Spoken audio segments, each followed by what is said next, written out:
ఏ హీరోకైనా 100వ cinema అంటే అదొక మైలురాయి.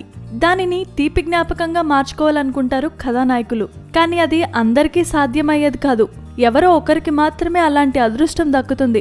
ఈ విషయంలో నందమూరి నటసింహం బాలకృష్ణ అదృష్టవంతుడనే చెప్పాలి. ఆయన 100వ సినిమా గౌతమిపుత్ర శాతకర్ణి సంక్రాంతికి విడుదలై విమర్శకుల ప్రశంసలతో పాటు కలెక్షన్లు కూడా కుమ్మేస్తోంది. దీంతో చిత్ర యూనిట్ అంతా ఫుల్ హ్యాపీ. కానీ ఒక్క బాలయ్య మాత్రం కోపంగా ఉన్నాడట.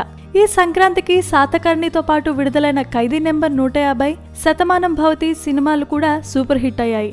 వాటి కలెక్షన్లను ఆయా చిత్ర నిర్మాతలు మీడియాకు విడుదల చేస్తూ సక్సెస్ మీట్లు నిర్వహిస్తున్నారు. కానీ శాతకర్ణి దర్శక నిర్మాతలు మాత్రం అసలు ఈ విషయాన్ని పట్టించుకోవటం లేదట.